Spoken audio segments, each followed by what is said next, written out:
It's been a minute since I designed any new merch for my shop, and I thought to myself, well, it's about time. 2023 should have new merch, so let's get into it. And this time, you're not going to see my face. You're just going to see the process. I'm going to do the voiceover thing, and it's new, sort of. Enjoy the show. Okay, first things first, we're going to go into Printify. We're going to get the dimensions that we need for the shirt, rather this crew neck sweatshirt that I'm using. We're going to use that also on a t-shirt design. And then we're going to go into Affinity Photo and build it. Not before we get a good look at this kitty. Now that cat will come back in an important point in the video, but for now, we're just going to put some typography into our document. And we're starting with the word energy, and that kind of represents the idea of everything that I'm doing right now for 2023. I want to talk about where I'm putting my energy. And so this design is a representation of all the pillars of the things that I'm working on. Now, why would anybody else want a shirt that has my energy output? I don't know, but maybe you'll appreciate the design, you'll dig it, and it'll be a good thumbs up for you. I don't know. We'll see. Now, this typeface, I like it. And it's kind of like it was the one I wanted to go with, but I don't know if I completely dig it. So we're going to work on some new things here. So we've got our girl here. She's leopard. And I took this photo at a zoo.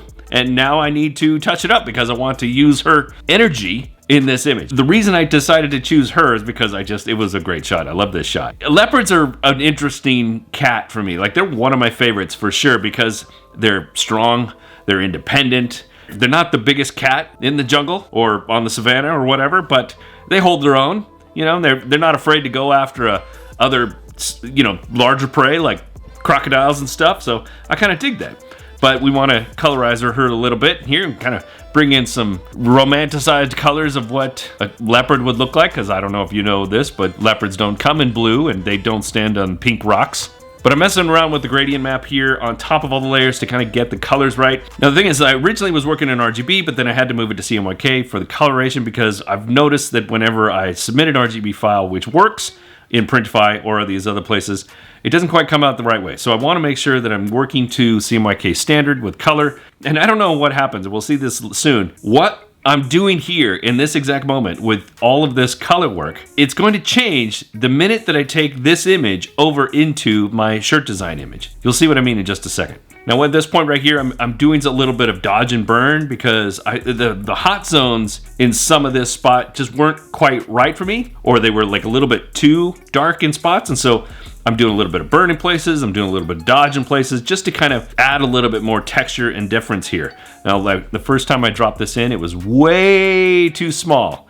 And for some reason, I thought I had a bigger version of the image. So I am going to do a big no-no, and I'm just going to upsize this image dramatically. Don't do this at home, folks. I mean, I guess you could, but expect less than perfect results when you do upsize like this. However, I'm going to add a few other techniques that I tend to do whenever I have a situation like this. And one of the things I do is I add a high pass filter on top of that. And that high pass filter will help bring out some of the highlight areas and kind of like crisp things up a little bit. And then of course I'm also going to put in an unsharpened mask on top of that as well. This just helps kind of tighten up those soft spots that I just created by upsizing this image that shouldn't have been upsized to the size that I just made it. But you know what? We're all professionals here. Now, when I did that, as you can see, it made the color changes, and so I have to make some adjustments and move some things around and get my color back to where I want it. But again, still not going to be perfect, because watch, as soon as I finish what I'm doing here back in the main image, bring it back over to my design, and it's going to change things. Just watch how this color changes in a moment. See that? Now, this file right here is an RGB file, and I'm going to convert it to a CMYK file. But even when I convert it, it still changes to something different than what I had at the other image, which makes no sense to me. Because they're both, like, it's literally the same image, and if I copy it over, it changes to this other thing. I can't figure it out. It's something weird with the coloration going on in Affinity Photo. So I wasn't gonna mess with it too long. I just said, I'm just gonna throw some hue and saturation on top of this file. We'll figure it out in post. I don't know. If it prints great, then I'm okay. I don't need it to be exactly like it was in the other image. I just need it to represent the idea that I want. Now I'm resizing here a bit, and I'm going to mask some of this off because I don't want the full image. It's not exactly what I want. I just want to kind of zero in on the leopard and just bring her in as an entity, and all that other stuff really doesn't matter, which is kind of funny because I spent all that time doing all the dodge and burn around that. But hey, whatever. It is what it is. Sometimes we do the extra effort so that we can trim off all the fat, even though we did our best to keep the fat in the first place. Don't worry, it won't be the last time I mess around with the mask tool on this particular image. I'll be using that quite frequently throughout this whole video. Did you know that leopards have the strongest bite in the entire jungle?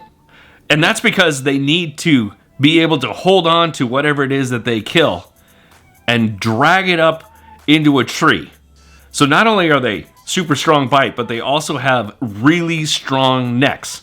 So they can kill an antelope and take it up into a tree. Imagine if you had to do that. Imagine if you had to take all of your groceries that you bought from the store and hang them from your mouth and then walk them up to the second floor, but from the wall outside. Okay, anyway, so what I'm going to be doing now is putting some icons in here that represent like the energy again, the pillars of information, the things that I make, all of these little icons I created, and that's actually going to be a separate video later on. I'll show you exactly what I did to make those icons, but I'm just kind of trying out colors, size, placement right now. I wasn't 100% sure by them standing by themselves, so I decided to put a black background behind them, and so that's what's happening at this moment. Just kind of making some circles, going to place them behind there, and that way they kind of stand out as almost like coins, so to speak, on this particular design. So these icons here, like the first one there is art, the second one there is video, the pencil is writing, the brain is for teaching, and the CC stands for Creative Commons, which means sharing. So in other words, the pillars of what I do are make art, make video, write things, teach things, share things, which I've just decided to write in the actual image itself. Now, it's interesting that I decided to be so didactic about this, like deliberately instructional with those words, because I'm actually going to change that later on. The final design actually doesn't say that, okay? But, you know, I decided, like, well, okay, let's play around with this. Let's see how it works. It wasn't exactly what I wanted, but I didn't decide that until after I stopped filming. And the point here is to kind of make this like a diagram, like I'm calling out these areas of interest with these words and these lines. Now, I wasn't totally stoked on the alignment here. It looked a little weird to me, so I'm going to switch it over. I'm going to move it to a right alignment on the type, and then move all the lines to match. Wasn't totally stoked on the typeface there, at least not there. That particular typeface is really cool, but it wasn't, I don't know, like there are some parts of it, especially in the serif, that are really tiny, and those wouldn't translate in print on demand. It just wouldn't come through. So I decided to pick something that was a little bit bolder, but not so, didn't stand out as much as, like, say, Helvetica Bolt. I decided on DIN Shrift here, and I used that instead. It still has a good amount of weight to it, and you can kind of get a sense of it. And it contrasts the main typography, which is the energy word at the top. Realign all those lines, get them back to where they should be now.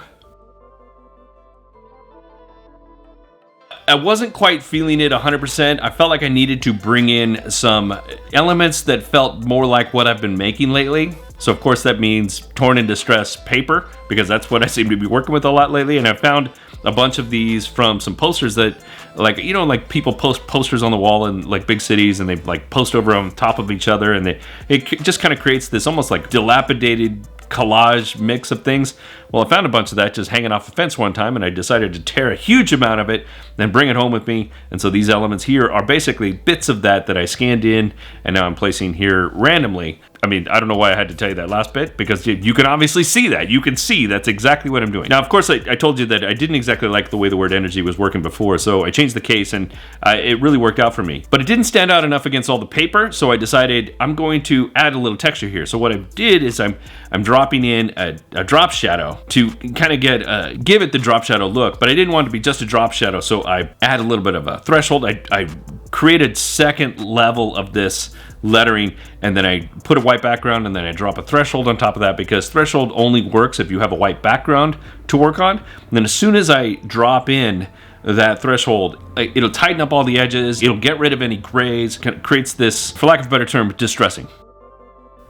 I spent a tremendous amount of time trying to get the payoff to be just right, and really, it doesn't really matter. Like, I spent all this energy, but there you go. There's the look I was going for. The thing I like about techniques like that is that there's a certain amount of serendipity to them. Like I didn't know how that was going to turn out, but something still felt missing. So I decided to add a little bit more of a handwritten aspect to this. And so I wrote this word, an object in motion, which is a representation of me just constantly moving, doing new things, making all this new stuff.